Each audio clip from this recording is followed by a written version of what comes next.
Hello, a very good morning to all of you students. As you know, in previous class we were discussing about our chapter number 1 statistics जो हमने start किया था उसका first chapter देख रहे थे, meaning of statistics देखा था, ठीक है, उसकी importance देख रहे थे. Let us start as our next topic, ठीक है. क्या है next topic आज हमारा? Last class में हमने देखा था इकोनॉमिक्स का मीनिंग क्या था, ठीक है. हमने कंजम्पशन, प्रोडक्शन, डिस्ट्रीब्यूशन, ये सारी हमारी इकोनॉमिक की एक्टिविटीज़ देख ली थी, ठीक है. फिर हमने देखा था कि जो स्टैटिस्टिक्स है उसका मीनिंग देखा था, और हमने देखा था कि जो स्टैटिस्टिक्स है हमने उसको कितने पार्ट में डिवाइड किया था. एज अ सिंगुलर नाउन देखा था, आज देखेंगे सिंगुलर नाउन में. और लास्ट क्लास में हमने किसके बारे में बात करी थी? प्लूरल नाउन सेंस के बारे में, कि जो स्टैटिस्टिक्स है वो प्लूरल नाउन सेंस में उसका क्या मीनिंग था और क्या उसके फीचर्स थे, ठीक है. प्लूरल नाउन सेंस में हमने देखा जो स्टैटिस्टिक्स है वो क्वांटिटेटिव डेटा को क्या करता है? कलेक्ट करता है. और जब रॉ डेटा हमारे कलेक्ट करते हैं तो रॉ डेटा कब हमारे स्टैटिस्टिक्स में कन्वर्ट होते हैं, तो इसके क्या थे? कुछ फीचर्स थे, और फीचर क्या थे? एग्रीगेट फैक्ट्स होना चाहिए, ठीक है. न्यूमेरिकल नंबर में रिप्रेजेंटेशन होना चाहिए, ठीक है. जो डेटा है वो कंपैरेबल होने चाहिए, एक दूसरे से क्या होने चाहिए? कंपैरेबल होने चाहिए, ठीक है. और जो हम डेटा कलेक्ट कर रहे हैं वो हमारा क्या होना चाहिए? अगर हमने डेटा कलेक्ट किया तो उनका कुछ प्री डिटरमाइंड क्या होना चाहिए? ऑब्जेक्टिव होना चाहिए, ठीक है. तो ये सारे फीचर्स हमने देख लिए थे कि स्टैटिस्टिक्स का प्लूरल नाउन सेंस में मीनिंग क्या था और उसके फीचर्स क्या थे. Now we are going to start second part of this chapter. Singular noun में हमने देख लिया था, आज हम देखेंगे किसमें? प्लूरल नाउन सेंस में, कि प्लूरल नाउन सेंस में स्टैटिस्टिक्स का मीनिंग क्या है. जो हमारा सिंगुलर सेंस है ना, सॉरी प्लूरल हमने पढ़ लिया था, सिंगुलर नाउन में देखेंगे. तो जो हमारा सिंगुलर नाउन सेंस है इसी पर ही हमारा जो इकोनॉमिक्स है पूरा, वो सॉरी स्टैटिस्टिक्स है वो पूरा बेस्ड है. क्या है? In singular sense statistics refer to techniques और मेथड. सिंगुलर सेंस में स्टैटिस्टिक्स क्या है? टेक्निक्स और मेथड्स हैं relation to collection, classification, presentation, analysis and interpretation of quantitative data. जो हमने क्वांटिटेटिव डेटा को हम कलेक्ट कर रहे हैं उसको कैसे हमने कलेक्शन करना है, कैसे हम उसका क्या करेंगे? ऑर्गेनाइजेशन करेंगे, कैसे हम उसका प्रेजेंटेशन करेंगे, कैसे हम उसका एनालिसिस करेंगे और कैसे हम उसका इंटरप्रिटेशन करेंगे. ये सब चीजें हम कहाँ देखते हैं? सिंगुलर नाउन में, स्टैटिस्टिक्स में देखते हैं, ठीक है. क्लियर. अब आपको कुछ स्टैटिस्टिक्स जब हमने पोर्शन स्टार्ट किया तो आपको कुछ अजीब सा लग रहा होगा, अटपटा लग रहा होगा, क्योंकि जो आपका माइक्रो पार्ट था वो पूरा न्यूमेरिकल बेस्ड था. लाइक उसमें डायग्राम्स थे, डायग्राम से फिर एक्सप्लेनेशन थी, टेबल्स थी, ठीक है. तो हमने उसको इजीली पढ़ लिया था, हमारे लिए इजी हो गया था. लेकिन जब आपका ये न्यू पार्ट स्टार्ट हुआ, अगर मैं आपको सीधा इस पर न्यूमेरिकल बेस्ड क्वेश्चन पढ़ ले आती, like mean, mode, median chapter start कराती, तो वो आपके लिए इजी हो जाता, वो भी न्यूमेरिकल बेस्ड पढ़ना इजी हो जाता. लेकिन उससे पहले कुछ बेसिक्स तो पढ़ना जरूरी है ना स्टैटिस्टिक्स के, इसीलिए मैंने ये पोर्शन स्टार्ट किया है. क्योंकि स्टूडेंट्स क्या होते हैं, ये पार्ट पढ़ते नहीं है, और 10 to 15 नंबर का जो क्वेश्चन है वो सीधा इस आपके पार्ट में से सीधा पुटअप होते हैं क्वेश्चंस. तो इसीलिए हम लोग ये पहले कर रहे हैं, फिर इसके बाद हम लोग अपना प्रैक्टिकल स्टार्ट कर लेंगे. क्लियर. तो सिंगुलर हम आज देख रहे हैं सिंगुलर नाउन में स्टैटिस्टिक्स का मीनिंग क्या है. स्टैटिस्टिक्स क्या है? टेक्निक और मेथड्स हैं जो किससे रिलेटेड है? Collection of data, classification of data, presentation of data, analysis of data and interpretation of data. तो आप देखेंगे कि सिंगुलर नाउन में 5 स्टेजेस है हमारी. क्या क्या? फर्स्ट स्टेज क्या है? कलेक्शन कैसे करना है डेटा का. नेक्स्ट सेकेंड स्टेज क्या है आपकी? ऑर्गेनाइजेशन किस तरीके से करना है. थर्ड क्या है? प्रेजेंटेशन. फोर्थ क्या है? Analysis of data. And next one क्या है आपका? Interpretation of data. क्लियर. तो हम देखेंगे किस तरीके से हमारा स्टैटिस्टिक्स में कैसे डेटा कलेक्ट होते हैं, कैसे हम उसको ऑर्गेनाइज करते हैं, कैसे प्रेजेंटेशन होता है, कैसे एनालिसिस होता है और कैसे इंटरप्रिटेशन करते हैं, ठीक है. नेक्स्ट क्या है आपका? Statistical tools. क्या होते हैं स्टैटिस्टिकल टूल्स? क्या होते हैं? Every stage of statistical study. Her stage जो है, चाहे वो आपकी फर्स्ट स्टेज हो, चाहे सेकेंड हो, थर्ड, फोर्थ या फिफ्थ स्टेज, हर किसी के क्या होते हैं? कुछ स्टैंडर्ड टेक्निक्स होती हैं और मेथड्स होते हैं. इन्हीं मेथड्स और टेक्निक्स को ही हम क्या बोलते हैं? स्टैटिस्टिकल डेटा बोलते हैं, ठीक है. अब कौन कौन सी टेक्निक यूज में आती है?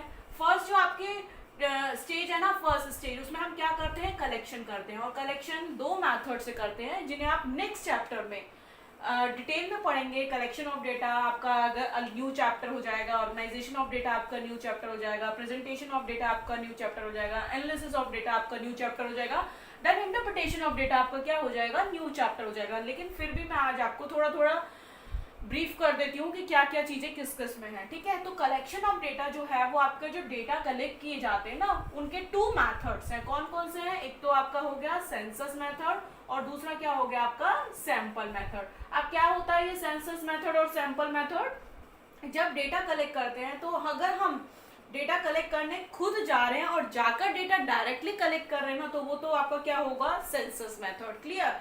अब what is sample method? Sample method क्या होता है? जैसे कि आप अपना ब्लड ग्रुप आपको चेक कराना, तो आप क्या करते हैं, अपने ब्लड का एक जो बूंद होता है वही आपके पूरे ब्लड को, पूरी बॉडी के ब्लड को क्या कर देता है? रिप्रेजेंट करता है ना। ये थोड़ी ना आप पूरा अपना बॉडी का ब्लड दे रहे हैं और फिर से आपको पता लग रहा है कि आपकी बॉडी का जो आपका ब्लड ग्रुप है वो क्या है। ऐसा होता है क्या? नहीं, ठीक है। तो आप क्या करते हैं, अपना सैंपल देते हैं और सैंपल एक बूंद लिया, उससे आपका पता लग जाता है कि आपका ओ है, ए है, कौन सा आपका ब्लड ग्रुप है, ठीक है। तो वो सैंपल ही आपकी पूरी बॉडी को क्या कर रहा है? रिप्रेजेंट कर रहा है, आपकी बॉडी में कौन सा ब्लड सर्कुलेट हो रहा है वो बता देता है। तो वो कौन सा मेथड है? आपका सैंपल मेथड। और सेंसस मेथड में हम खुद जाकर डेटा क्या करते हैं? डायरेक्टली कलेक्ट करते हैं। तो कलेक्शन ऑफ डेटा के भी 2 मेथड हो गए, census method and then sample method. इसी तरीके से ऑर्गेनाइजेशन ऑफ डेटा, आप देखेंगे कि डेटा क्या होते हैं? बहुत ही बिखरे हुए होते हैं, अनऑर्गेनाइज फॉर्म में होते हैं, लाइक 200, 300, 250, 300, 600, 400, 500, 600, 800।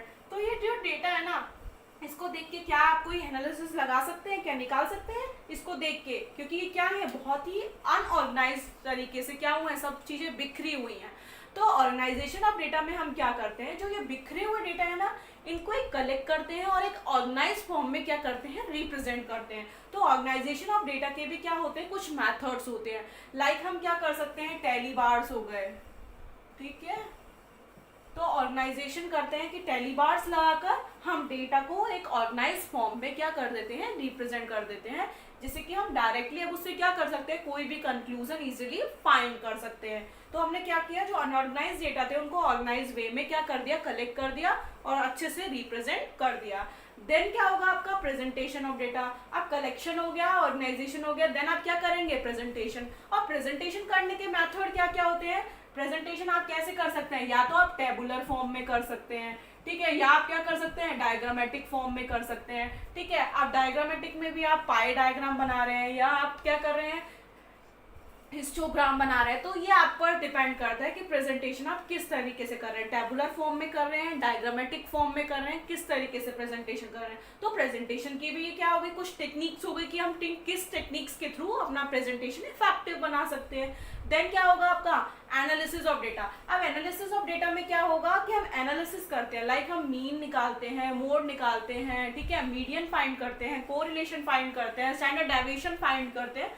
तो ये आपका क्या होगा? एनालिसिस ऑफ डेटा, ठीक है। देन क्या होता है आपका? इंटरप्रिटेशन ऑफ डेटा, की जो डेटा आए उनके बेसिस पर आप नेक्स्ट स्टेप क्या करते हैं? डिसीजन लेते हैं, इंटरप्रिटेट करते हैं कि अब हमें क्या करना चाहिए। एक्चुअल में जो ये डेटा है, जो आपका एनालिसिस हुआ, उससे अब हमें आगे क्या रिजल्ट लेने चाहिए, ठीक है। तो ये क्या हो गई? आपकी स्टेजेस हो गई। First stage collection of data, second stage organisation of data, third stage presentation of data, fourth stage analysis of data and then fifth stage interpretation of data. Clear हो गया आपको? तो सिंगुलर नाउन में हम इन सभी चीजों को देखते हैं और इनका क्या देखते हैं? मेथड्स देखते हैं। ये किन किन मेथड्स के थ्रू हम कलेक्शन कर रहे हैं, कौन से मेथड्स की हेल्प से हम ऑर्गेनाइजेशन कर रहे हैं, किससे हम प्रेजेंटेशन कर रहे हैं, किससे हम एनालिसिस कर रहे हैं एंड देन किससे हम इंटरप्रिटेट कर रहे हैं। तो ये आपके क्या आ जाएंगे? न्यू चैप्टर आएंगे। इसके बाद फर्स्ट स्टेप के बाद collection of data, then organisation of data, then presentation of data, then analysis of data and then interpretation of data. सारे मेथड्स भी हम उसमें देख लेंगे। क्लियर हो गया? अब हम देखेंगे कि स्टैटिस्टिकल टूल्स क्या होते हैं। टूल्स पढ़ लिए हमने, ये देख लिए कि मेथड्स। अब क्या है हमारा? स्कोप ऑफ स्टैटिस्टिक्स की स्कोप क्या है स्टैटिस्टिक्स का? तो फर्स्ट हम देखते हैं स्कोप में नेचर ऑफ स्टैटिस्टिक्स। फर्स्ट क्या है आपका? नेचर किस तरीके का है, स्टैटिस्टिक्स किस तरीके की है। तो स्टैट्स क्या है आपकी? Statistics is both science as well as an art. क्या है? साइंस भी है और क्या है? आर्ट्स भी है। साइंस में हम क्या करते हैं? सिस्टमेटिक वे में हमने न्यूमेरिकल डेटा को क्या करते हैं? प्रेजेंट करते हैं। हम अपनी टेक्निक्स को यूज में लेते हैं। कुछ क्या होती है आपकी टेक्निक्स? साइंस में हम क्या होते हैं? कुछ टेक्निक्स को यूज में लेना पड़ता है ना, तभी तो हम स्टैटिस्टिकल डेटा को क्या कर पाएंगे? सिस्टमेटिकली रिप्रेजेंट कर पाएंगे। और आर्ट कैसे है? आप देखेंगे कि सिस्टमेटिक डेटा वही अच्छे से रिप्रेजेंट कर पाएगा जिसके अंदर उसको रिप्रेजेंट करने की क्या होगी, आर्ट होगी। तो आर्ट की क्वालिटी भी क्या होनी चाहिए, आपके अंदर होनी चाहिए ना। अगर आर्ट नहीं होगी तो क्या आप इफेक्टिवली उसको प्रेजेंट कर पाएंगे, क्या नहीं। तो स्टैटिस्टिक्स क्या है, statistics both science as well as an art, science भी है और क्या है, आर्ट्स भी है। क्लियर। तो हम सिंगुलर नाउन पे ही हमारा पूरा स्टैटिस्टिकल बेस्ड है कि कलेक्शन कैसे करना है, organisation, presentation, analysis and then interpretation. Scope of statistics में हमने देखा कि नेचर किस तरीके का, साइंस है या आर्ट्स है। तो स्टैटिस्टिक क्या है, both science as well as an art, science भी है और क्या है, आर्ट्स भी है।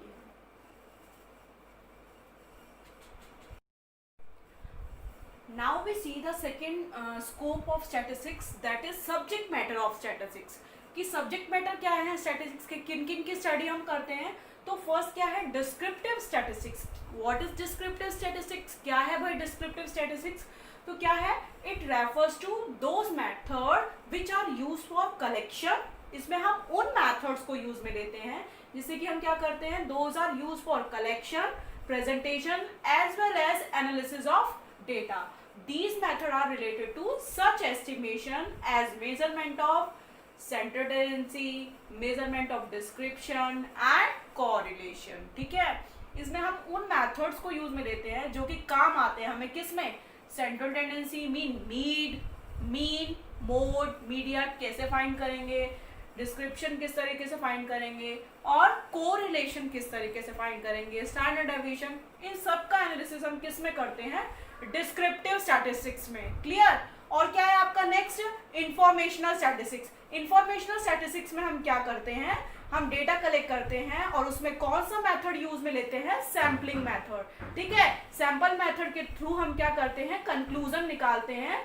जैसे कि हम इसमें बात करते हैं यूनिवर्स की। यूनिवर्स का मतलब क्या हो गया, अगर पॉपुलेशन से रिलेटेड डेटा फाइंड कर रहे हैं तो उसमें किससे रिलेटेड सारे डेटा होंगे, पॉपुलेशन से रिलेटेड सारे डेटा होंगे। तो वो क्या है हमारा यूनिवर्स। और सैंपल में आपको पता लग गया ना कि अगर एक सैंपल है जैसे ये, तो इसमें से हमने एक चीज फाइंड कर ली तो वो क्या करेगा, पूरा जो है आपका यूनिवर्स उसको क्या करेगा, वो सैंपल रिप्रेजेंट करेगा। Clear students, I hope today lecture clear to all of you. Or if you face any problem, any query, you can call me, message me, and in next class we will continue our next topic. Thank you. Have a nice day.